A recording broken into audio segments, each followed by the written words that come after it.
In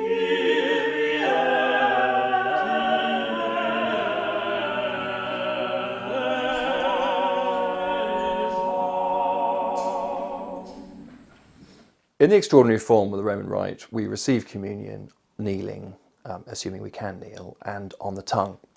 In the ordinary form, as we all know, most people receive communion standing up and in the hand, although you can kneel and you can receive on the tongue. The reception on the tongue is a very ancient practice. We read about it in the writings of St. Ephrem the Syriac, who died in the year 373. But it wasn't universal in ancient times. Reception on the tongue was in fact mandated in the West by the Council of Rouen in the year 878.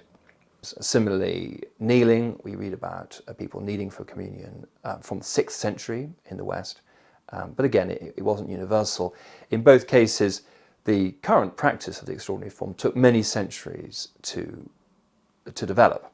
As Pius XII expressed it in his great encyclical Mediator Dei, we shouldn't necessarily prefer things which were done in the ancient church to those which have developed over time under providence to meet the needs of the faithful. In the case of receiving on the tongue, the concern which this addresses is for the fragments of the Blessed Sacrament which might be lost.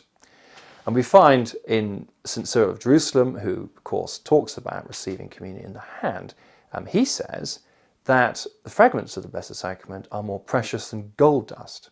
So there's this enormous concern with the possibility of losing any of the fragments.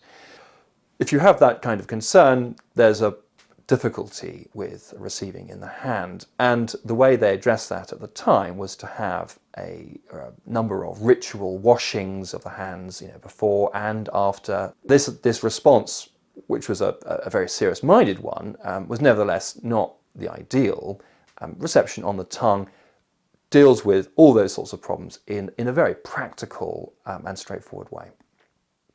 In the case of kneeling, we find when people did not kneel for communion, they made one of a number of different possible acts of reverence before they got to. The liturgical scholar Joseph Jungmann talks about people performing a triple bow, people genuflecting, people going up to communion barefoot, people kissing the foot of the priest before receiving communion. But the form in which we do it today developed over time because, in fact, kneeling for communion is in many ways more practical than doing all the things I've just mentioned.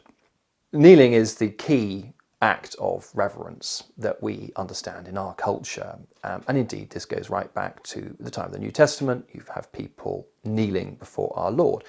But as time has gone on, kneeling has become more and more associated with the proper attitude in response to the presence of the divinity. Martin Moserbach expresses the situation in this way.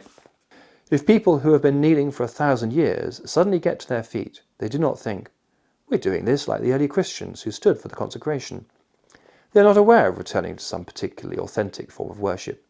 They simply get up, brush the dust from their trouser legs and say to themselves, "So it wasn't such a serious business after all."